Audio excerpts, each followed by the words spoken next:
call. Thank you guys for your patience this evening. I really appreciate you guys. We are broadcasting our Roundup live from Miami. It's been an incredible couple of days since we've been here at the Bitcoin Conference 2022. We've gotten a chance to meet, all of our Bitcoin influencers. We got a chance to network with our business partners, and just network with fellow Bitcoin plebs. So it's been a ton of fun. Also getting the Coinbits team together that's sort of spread out all over the country, and it's been a really productive last couple of days. We're really excited about tonight's Roundup Live. Joe and Dave, my co-hosts, are going to be talking about some current events. We have a special guest who may join us a little bit later, so excited about that and kind of getting some conversation there. But yeah, guys, let's kick things off.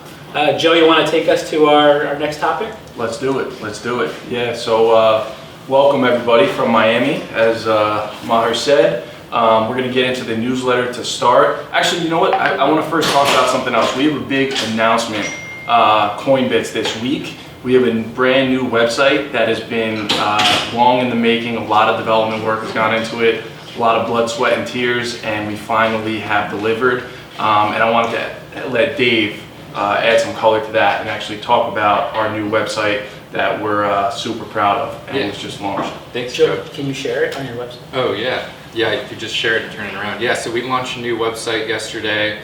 I think we had the other website going for a few years, and just beyond even just refreshing it, we've actually built out so many new features that hadn't been highlighted on the website. So for example, Bitcoin withdrawals, that's something that we've had for a while that we didn't really talk about very much. Yeah, if you just turn it around. On Zoom you can share it. Oh, that's even more high-tech. Bitcoin withdrawals. We have obviously roundups, although we've been adding a lot of kind of robustness to roundups, so they work much better than they used to. Also, we have something called saving habits. So saving habits help you have a healthy financial life by scheduling your DCA into Bitcoin that is tuned in a way that is really compatible with your financial life. So let's say you get paid every 2 weeks. You can set that up so that you're automatically buying Bitcoin the day that you get your paycheck in your bank account. People have different ways that they get paid on different schedules, and so this is very tunable.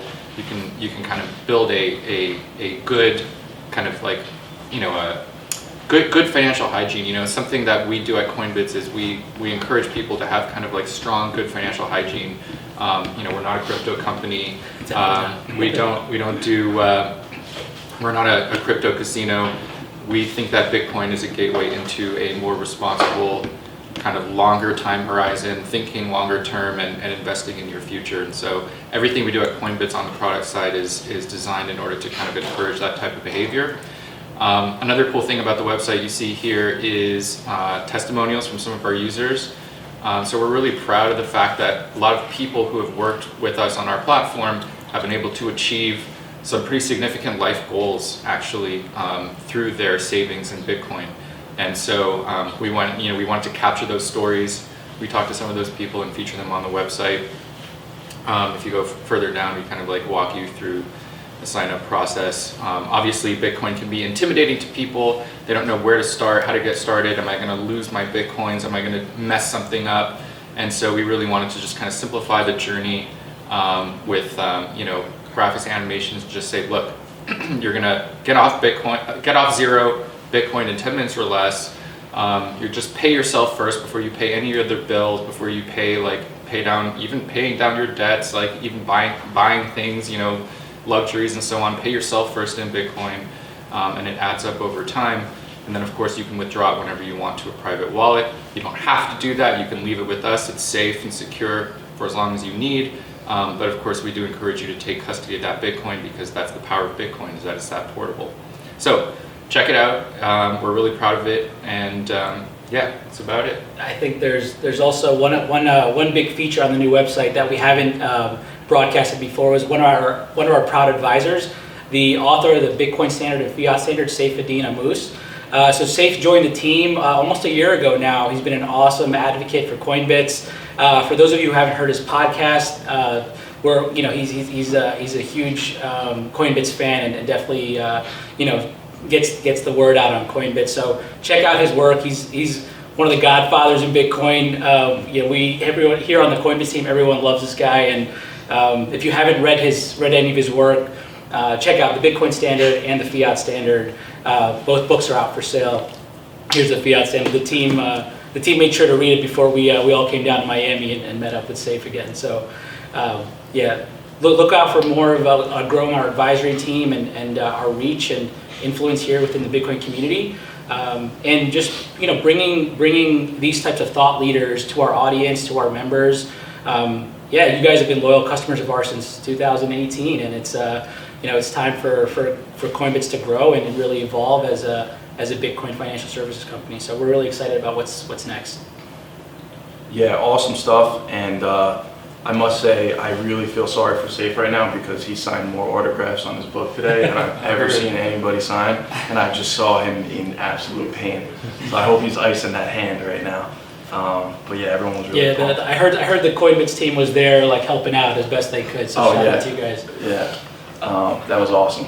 All right, so let's get into the newsletter this week. Our theme was the sound of money.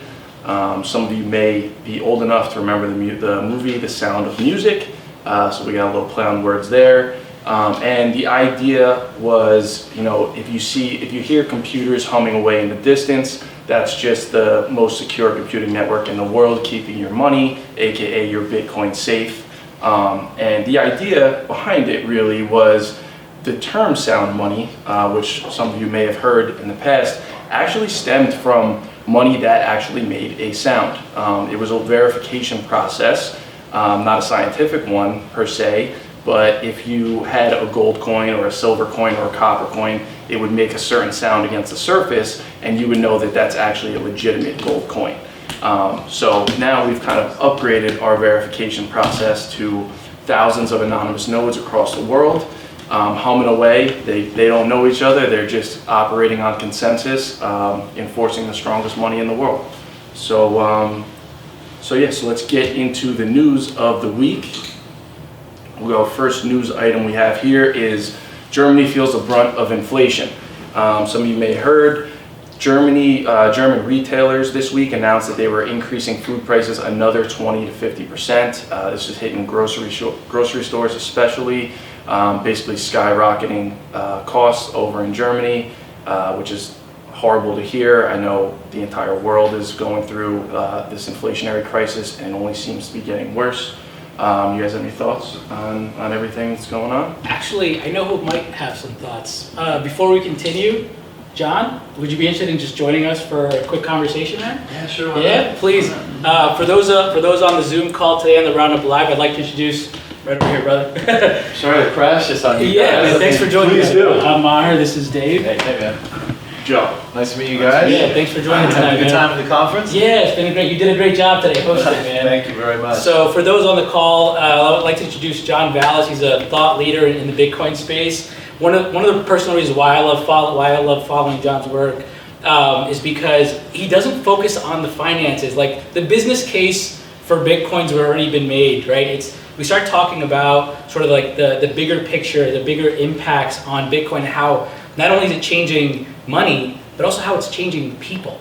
And I think that's something that I'm incredibly excited about. I didn't get a chance to finish Money Messiah, by the way, but I started reading it a couple of weeks back. It's 40 pages, so Yeah. you can be forgiven. It was pretty deep. But dude, great work so far, man. Seriously, the team here loves your work. Thank you. They're big fans. And I think a lot of us discovered you when you did the Jordan Peterson podcast, Right. or Orange Pilling with Breed Love and the rest of the guys. Yeah, well, I appreciate all that. And I bumped into Royce earlier, and I was like, we had a great chat on the podcast recently, and I was like, no, it's too loud. There was a Jack Mallers announcement. I was like, no, I got to come by and say hi and continue the conversation. Man. But yeah, I mean, the Peterson's speaking tomorrow, which is awesome. That's right. You can see his progression, right? Like when we got at him, he had mentioned Bitcoin. I think he had started the journey. That's right. And we spoke to him more on those terms, right? Not the purely economic, but kind of used his language, and I think that's valid language to speak about Bitcoin to a certain degree. And maybe the more meaningful aspects of it. And then I think like a month later, he was on with Safe. Right? And Safe gave him the hardcore economic reasons. And then since then, I think he's talked to a bunch of people, and it'll be interesting to see what Tur gets out of him at the conference. But what I found amazing about that discussion was like Peterson's so damn sharp. You know, like we touched on some things that a lot of people take a long time, like 6 months, 12 months. Some people never really understand it to the degree that he does. And like we dropped a few things on him, whether it was like proof of work or mining or value and stuff like that. And it just like went through his like machinery of intellect and came out as a like distilled insight. And I didn't realize it at the time, but watching it back, I was like, oh my God. It was quick, right? Yeah. On his feet, like, I totally agree with Which that. is why he's, you know, who he is. Yeah, like, exactly. Yeah, I've actually I've seen him live. Like he did some of these tours, and Yeah. he doesn't even plan his talks beforehand. He just you just watch him work problems out in real time. Yeah. And watching his mind work, it's unbelievable. And like you said, like you explain proof of work to somebody who doesn't know anything about it. I mean, it goes over everyone's head. Like it's not even an embarrassing thing. But for him to grasp it like he did with you guys, and that call was just awesome. And then also Safe's call was unbelievable. And actually, first I was able to meet Breedlove today, Robert Breedlove, and you know we brought up Peterson, and he said, you know, he's working on the orange pill, and he's like he's getting there like slowly, day by day, and you see it, you know, like. I've seen Peterson actually tweet Bitcoin fixes this about certain current events. Yeah, it's pretty awesome. I think what I always knew, and it wasn't like a planned thing, right? We did a book club on Maps of Meaning because it was such an amazing book, and but I guess by virtue of the fact that it's not a very popular book, like not, you know, his two recent books are more like self-help mainstream, but this one was written in '97. It's not very accessible. No, it's 450 pages and it's dense. Oh yeah. But if you can get through it, it's incredible. And I guess not many people have like done a book review, so he took notice of it, and that's why he invited us on. But I think what I always knew is like when the penny kind of drops, when he realizes this is not nonsense, when he realizes this is like at least something, not what we all think and know it is, but just something. I think he has too much of an inquisitive and curious mind to let it go. I think it's going to bother him. It's going to be like that splinter in his mind until it like consumes him. And I think we're witnessing that right now. And you know, Birdie told me that maybe tomorrow night Rob might be having something with him. I don't know who the special guest is. Birdie told me the same thing. Right. I'm not the same Birdie. I'm not really a betting man, but I might put my money on it. We're going to be at Safe Steak dinner, so we're really disappointed. A lot of people have that conflict, I think. But anyways, it'll be interesting to see if Rob has 90 minutes with Peterson tomorrow night, what kind of exchange that looks like, and you know how much progression he's made in understanding all this. But I mean, if we're right about all this, and if this really is that meaningful, it's just so cool to watch all these people that we respect in different areas of study or different, you know, like different walks of life, come into the fold and start to get it, and then bring to bear like their intellectual firepower to this. And interesting to see what kind of insights emerge. And you know, Peterson's like at the top of the heap in that regard, and just being so authentic, which is why I think we all love him, but also just like, you know, a galaxy brain sort of guy. And you put those two things together and you sprinkle in some Bitcoin, and you probably have a pretty like unique mix, you know. So I love seeing the progression he's making, and I can't wait to maybe see him tomorrow night. We'll see where he's at. So John, just give you a little bit of context to the evening.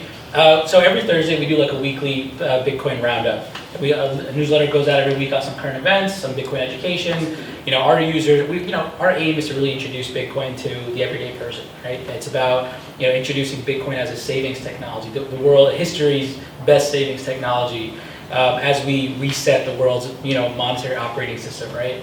And so, you know, we spend these Thursdays as like some FaceTime with our community on Zoom. Awesome. It's an opportunity for them to ask questions. There's no silly question, right? We kind of get into it. And we realize that you can only read so much, and sometimes folks really need that engagement. So, and so you know, typically if there's no questions, we follow like general structure of some current events, and we figured you'd weigh in tonight. No, this is awesome, unexpected, but yeah. To be honest, my brain's a little fried right now. You did a phenomenal job. How was your day, by the way? I mean, it was great. You know, like this is Mecca. You know, this is coming home. It feels like, awesome. especially for those of us who, you know, are part of the kind of diaspora after the last 2 years. All the people, you know, you meet so many amazing people and have so many great conversations, and there's so much hugging, and there's so much talking, and there's so much hope about the future, and there's so much learning going on. And you know, by the time 6 o'clock rolls around, you start to feel like your feet are tired, your brain is mush. But this is what it's all about. We'll go easy on you tonight. Yeah, well, it's only a few days, so we can all handle it. But I don't know, man, this is a magical thing It really is. that's happening here, that celebration of this thing that's emerging in the world that is probably the most powerful tool for individual freedom that we've ever had access to. And the fact that we all come together, we learn and we connect and all that kind of stuff, but more than anything, we celebrate it.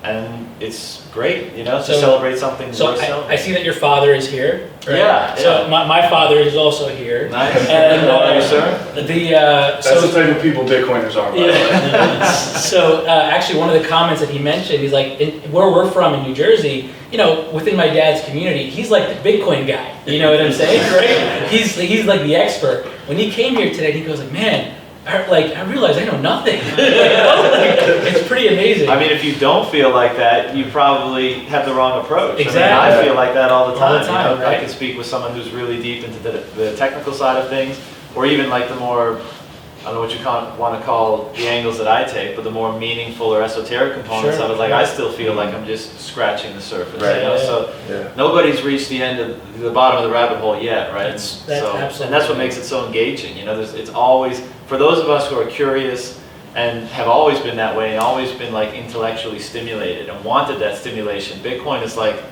on like just a platter of like, here you go for the rest of your life. You can study about economics and meaning and spirituality and politics and culture and all of this kind of stuff. I mean, it all is mixed in there. Right. John, there was something that you said on that podcast that always stuck with me, and I hope it's okay that we kind of like go off topic a bit. But it was when you likened money as something that needs to reflect the limited nature of man, and that like our money needs to also have those certain limitations, and that it's not unlike fiat, which could be unlimited, and it's like you just print as much of it.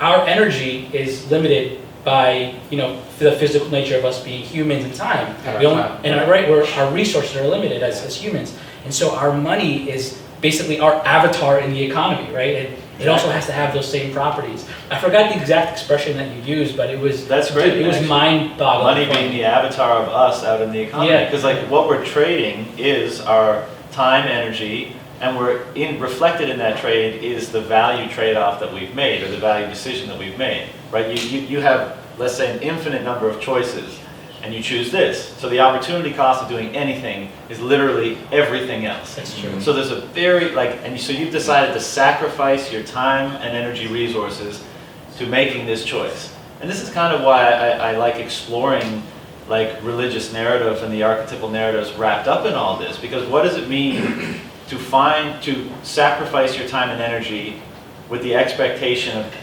accessing a value that makes it worthwhile, that makes it beneficial?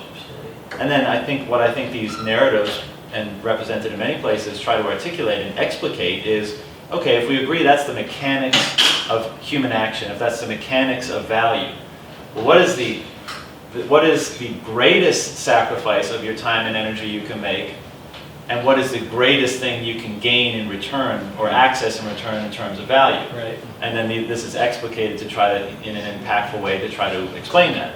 And I know this is, touchy area, and many people have different opinions, and I'm not making any claims of any sort, but just to say that I think what's happening with Bitcoin and what's happening when we spend our money, when we devote our time to things, is something like that. We're saying, I'm giving something up, what am I getting in return? And we have to analyze our own systems of value to make sure we're doing that properly, because as you say, we're all limited, right? We all have a limited amount of time, a limited amount of resources, so how should we be deploying them? Or if you want to use a little bit more dramatic or narrative language, sacrificing them. Yeah. And I think if we're going to establish a market and trade with people on fair and equal terms, the emblem or mechanism by which we do that should reflect that dynamic with as much fidelity as possible.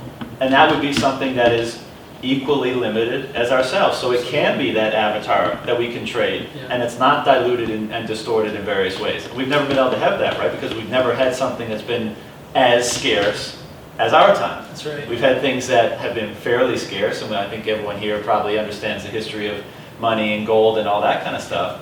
But what does it mean when we have something that is like basically a perfect reflection of our own limited, absolute limitation, let's say? And I think the answer is probably like, it's way more than just a 2% improvement, right? Like gold has a 2% annual inflation rate, and Bitcoin doesn't have that. It's more of like a binary thing. It's like we were dealing with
come up with some thoughts about what that actually means. Right.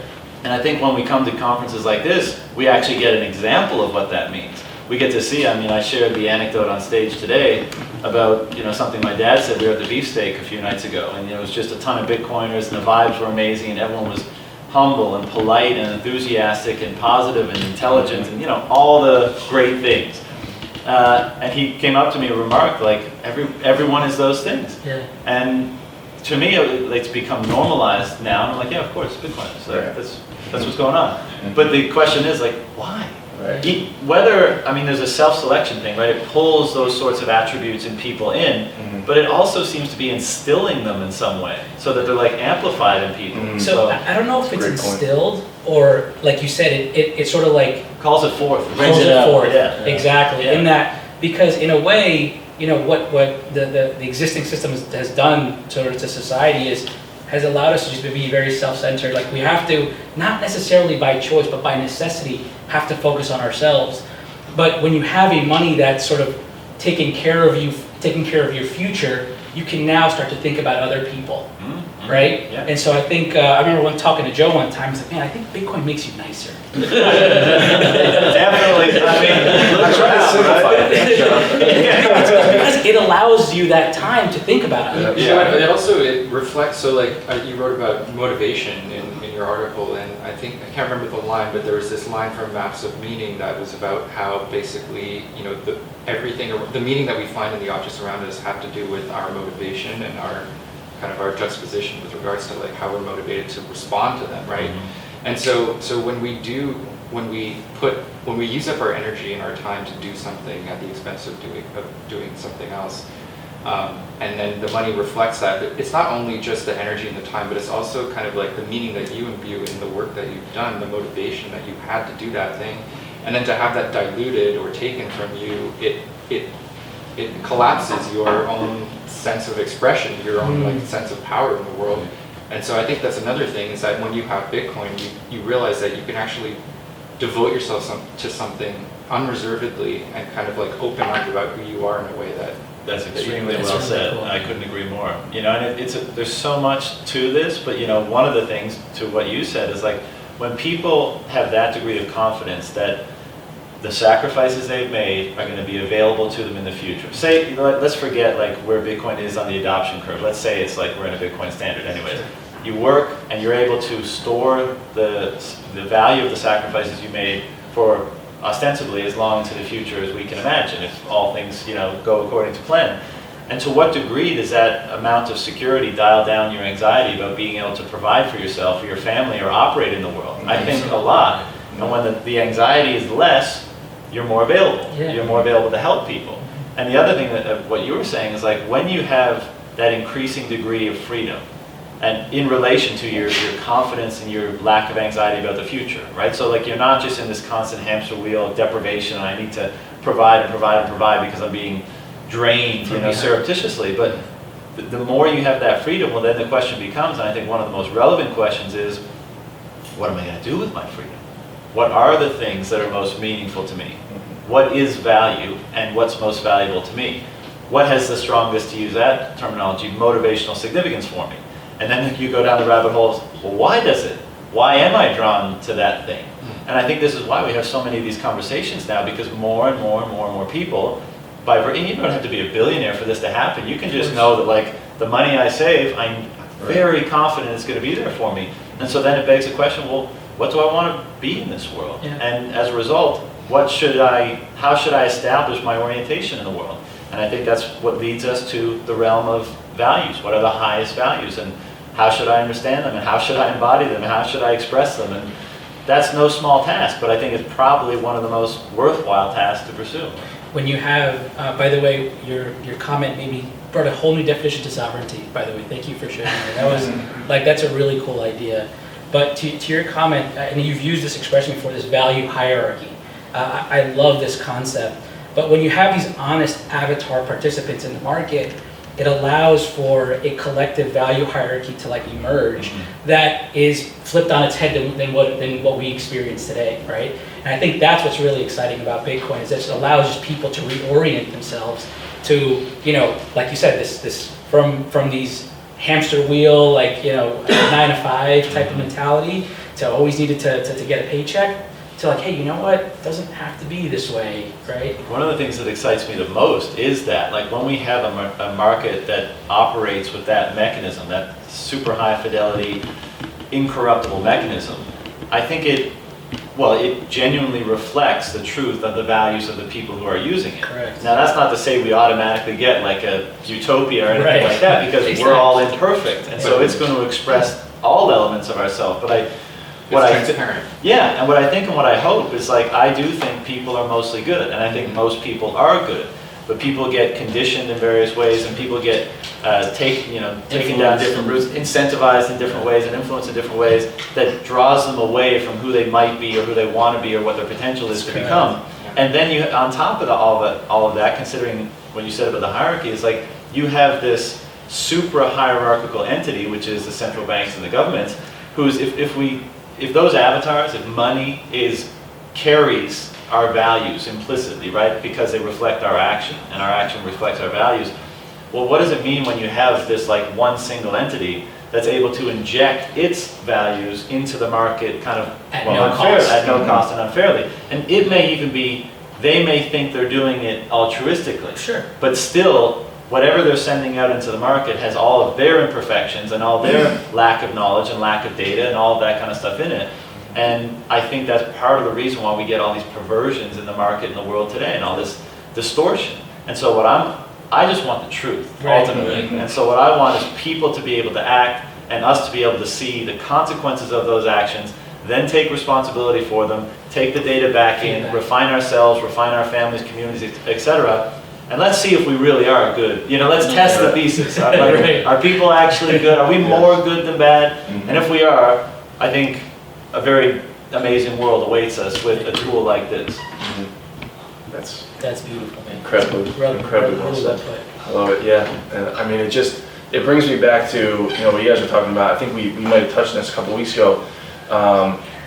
SAFE has talked about people literally overcoming alcoholism because of adopting Bitcoin. Drug and abuse. to your point, it's not about billionaires, right? I'm sure the person was an alcoholic, maybe they didn't have a lot of money, but Bitcoin gave them an out, something that lowered their time preference, where it basically gave them something to look forward to that they never had before, right? And I see this even with people who don't have any problems or drug issues, alcohol, whatever it is.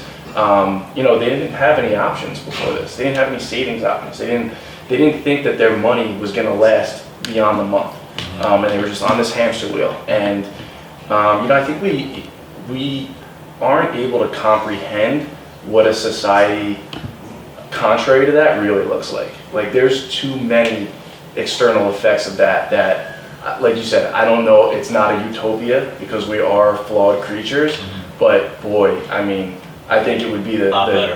Yeah. I mean, we're so deep in, like, I hope we're nearing peak fiat, and as a result, peak clown world. Right. Who knows? Yeah. Maybe it can go on for another 100 years. I hope not.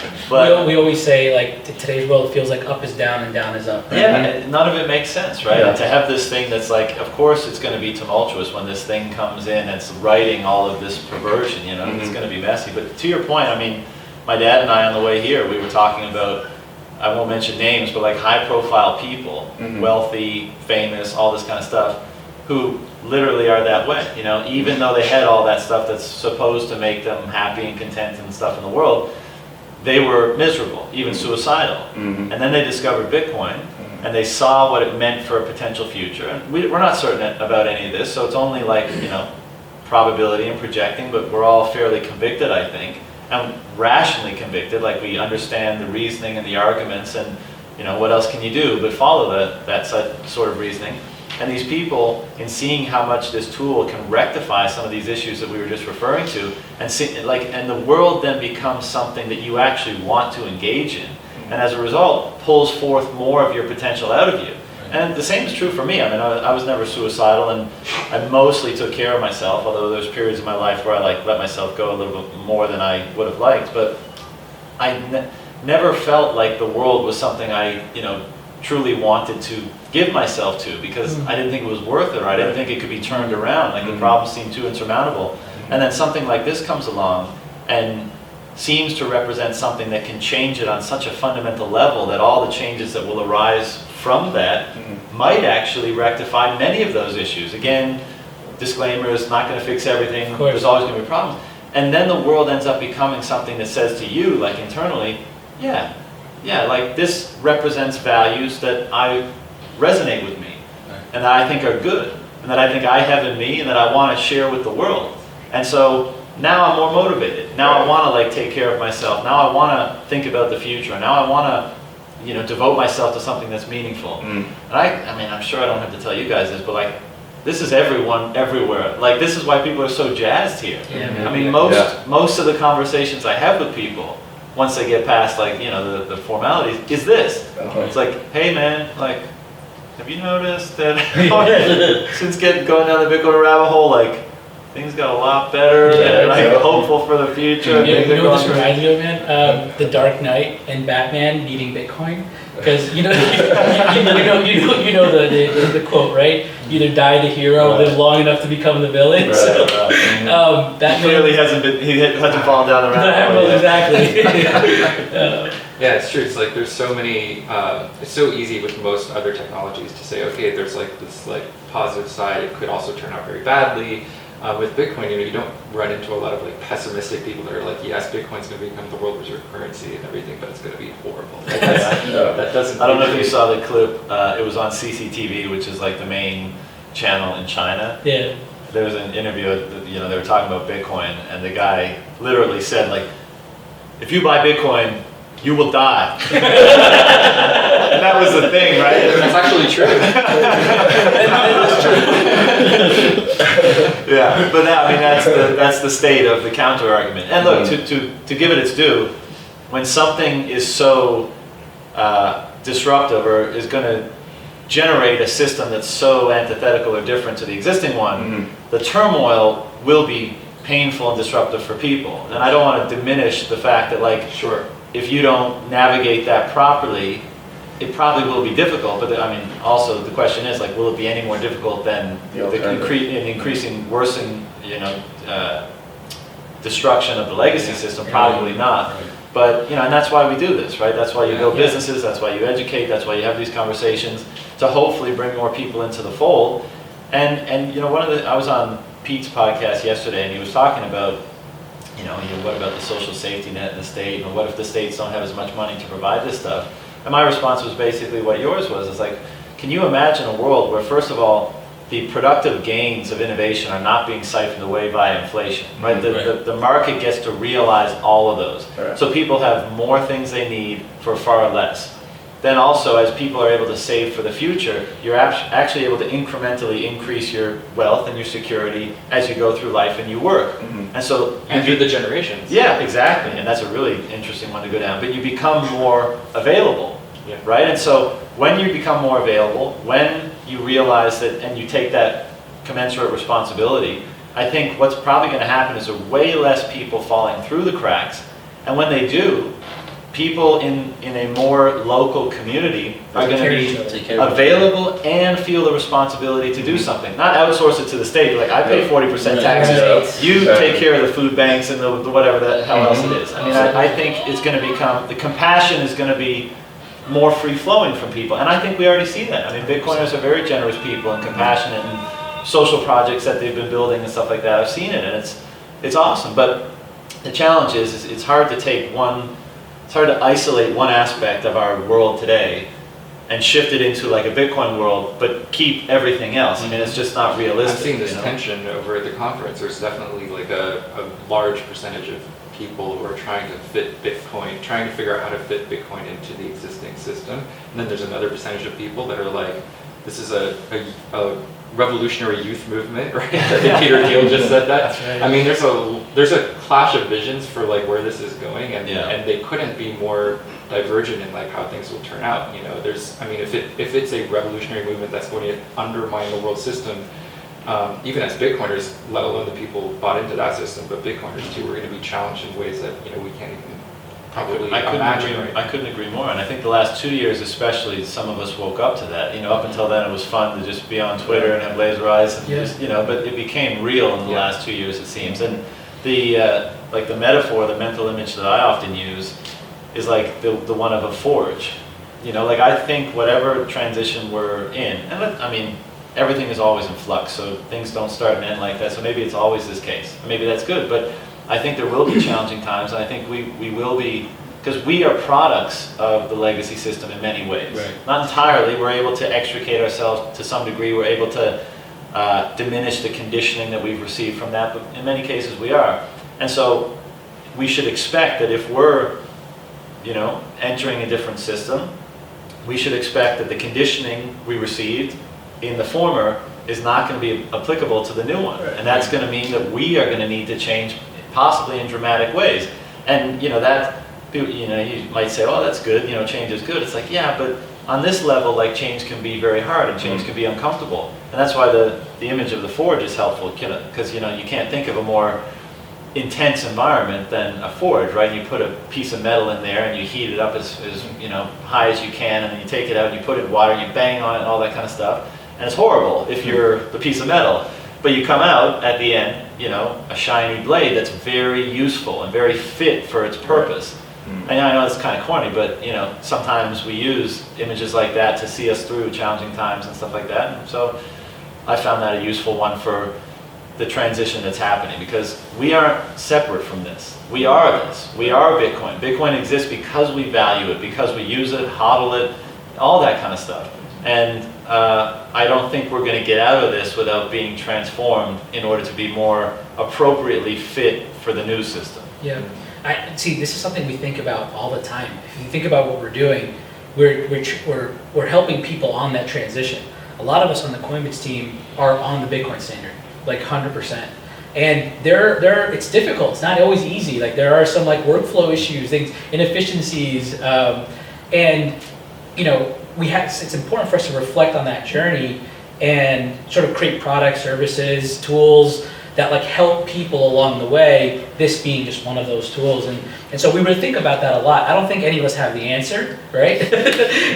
But it, you know, we're trying. I think all of us are trying. Yeah. And I think it's a worthy journey. I mean, nobody has, sorry. Yeah, go ahead. I was just going to say, nobody has the answers, right? And Yeah. that's why one of the things I love about this space is like, everyone shows up and they're humble, and they're like, because it's so much of the world today. You know, one, you can't say what you really think in so many cases. Yeah. And two, people aren't there to come together. You know, I've done some conversations recently with John Vervaeke, and he calls it like the dialogos, right? Like, two people come together, they take what they believe and they kind of put it on the sidelines for a second and share their perspectives. And then it's not a competition. You're trying to upgrade both of them. You're hoping to come away with something. And the only way you can do that is if you're sincere in the pursuit of understanding when you're having those conversations. And it's so refreshing, because that's mostly the case in Bitcoin land. Yeah. That's how people engage here. Whereas you go outside of Bitcoin land, and oftentimes it's contentious, there's conflict, it's us versus them, it's I want to, you know, I want to stroke my ego, or I want to gain something from this, rather than just a pure pursuit of understanding and truth, you know, in its various forms. And it's beautiful, it's literally beautiful. And I think if we can, I think by virtue of doing that, what we're going to build here, whether it's a company or a protocol or a culture or a family or any of that kind of stuff, is going to be imbued with the results of what I think is that. I think that's the right approach, and I think the results we see will be imbued with the same attitude that approach embodies. You know, so. Yeah, just to add to that, one of the things that I think about a lot, specifically with Bitcoin relative to the rest of the world, you know, is that I really feel like it really comes down to whether or not you as an individual believe that everyone in the world deserves to benefit from the value that you create, whether it's direct or indirect, even indirect. Mm-hmm. And so what I mean by that is, if I sell you a product and you purchase it and you pay me for that product, I've now benefited by making money off this product that I've sold to you, and you've benefited by using this product that I've given you. But if all these other people are also holding Bitcoin and they haven't purchased my product, and they're not directly benefiting from my product, they're still benefiting from this transaction. Mm-hmm. And unlike fiat system, which is super cool, right? Just to feel that, and that kind of goes along the way, which is that not everybody has access to music to we do.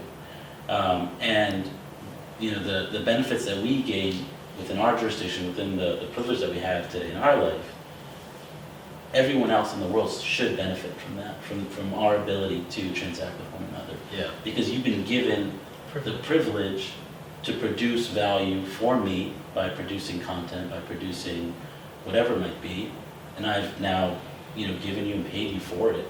But the rest of the world, in some cases, don't necessarily have that upward mobility or access for opportunity, right? And So the only way they benefit is through that shared. Pie. medium, that shared avatar, that shared pie. Yeah, no, that's a really great point, and that's what's so exciting about all this is that it's not zero sum, right? The more we all use it, the more value the network has, the more it's able to help people that have been, help all sorts of people. Right. But the one that the easy one is, let's take the stereotypical person in Africa who's unbanked, doesn't have ID, can't access global markets, can't save their money, can't do any of that jazz just because they're not really a person in the eyes of the institutions in their jurisdiction. And this thing that we're using on the other side of the world and imbuing with value is growing and growing and growing and becoming available to them. And then when they come and avail of its benefits and use it, value accrues to us by virtue of the fact that the more people that use it, the more people that come on the network. Even Holding. Yeah. Holding is using it. 100%. Yeah. And I just want to reflect, talking about things that are cool about all this stuff and how Bitcoin changes people and the coming world that maybe we all see. How cool is it that it's Thursday night of a conference, there's parties going on everywhere, and we're just sitting around on the couch talking about the future of Bitcoin. This is weird. This is not a normal thing to do. Totally unplanned. Yeah, you go Totally down unplanned. on the street, people are drinking and partying, people are all dressed up and stuff, and here are a bunch of Bitcoin nerds Here up are in the their dads car being talking about Bitcoin. yeah, talking about the bright orange future and why, the meaning and how it works, and wow, just blowing our own minds about how special this thing is. And I'm obviously being funny, but I genuinely mean that. I think it's so cool that we're a part of something where this type of behavior is what's being conjured up. Yeah. And one thing that I would also add to all this is that if you think about Bitcoin in the grand scheme of other crypto, fiat, etc., is that it's so big. Bitcoin is so big relative to the entire crypto community, and yet, like you said, it doesn't have. There's no business. There's no company behind it, and so it's crazy to think that it's still so big relative to all this hype that's occurring over here. That's completely being funded, via the legacy system, and yet to really hold Bitcoin, for a newcomer to hold Bitcoin relative to something new, they have to know more. The education factor needs to be there. So the proof of work of learning more about Bitcoin, you've already had to go through the gauntlet to continuously support this network. Yeah. And it's still the front runner. That's why It's we're still in the minority, though. you would expect it to have lost because it's Yeah. too easy to bet on the next Right. ICO boom or whatever it might be. And so it's just crazy to think that how much hard work in understanding Bitcoin has gone into this for each one of us to continuously keep acquiring more Bitcoin, right? Maybe what John's saying about truth, it maybe it is more true, and that just gives it what it needs to overcome all the hype. Yeah, let me tell you this. It takes time. Every time somebody tells me, oh, you gotta meet this guy, he's like a real Bitcoiner, I already know him. I already know her. I already know them. Because they're a reflection of myself. Yeah. Yeah, well, Chef, that's why it's so easy to come and do a thing like this. And here we are, we're best friends. We've known each other for Everyone on camera saw us introducing ourselves for the first time. But that's the same. It's what my dad reflected on before. It's everywhere we've gone, it's just you're on the same. We've all taken the same drug, whatever this is. We're all on the same wavelength here, and it's amazing that We gave you that water. you can line up on so much, values and all this kind of stuff, just by virtue of being involved. And everyone's so different too, right? Everyone can be a completely unique, independent, sovereign individual while also being able to participate and connect with so many other people, so many different backgrounds around similar values. I think it's pretty obvious that Bitcoin, one of its prime values is freedom, right? That's what it offers people, is freedom. And we're in a world today where maybe not too many people appreciate the value of freedom. But this group of people seems to very much appreciate it, and I think part of the reason why we're coming together so much is because of that. I mean, we value it almost more than anything. And of course, with freedom comes responsibility, and that's why, I mean, part of the reason why there's so much reflection and personal refinement that's a part of this phenomenon, because you're like, it just instills that. I say, okay, well, like, I'm free now, but what do I want to do, and who do I want to be, and what is value to me, and how do I want to show up, and what am I even capable of? And these are all like tough questions to answer, right? I heard from a friend actually on this trip recently. He goes, you know, we all know.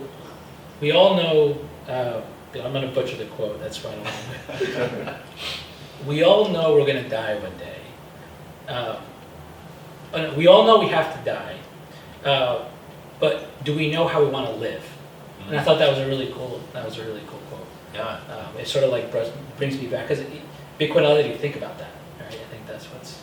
And I mean, I think we live in a world today. Again, all this is so multifactorial. There's so many issues at play, but like, I think a lot of people don't have a great answer to that question. Yeah, it's true. And how can you live a fulfilling, meaningful life without an answer to that? Right.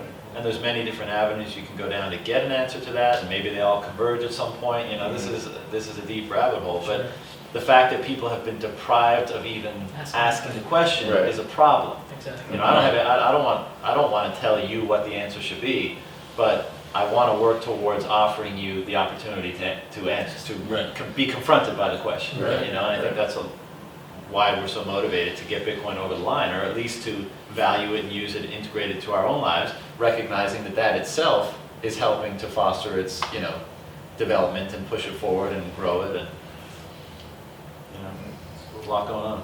Yeah, man. Hallelujah. This was awesome. John, thank you Thank so you. much. Thank We're you, basically guys. coming up Fun. on time.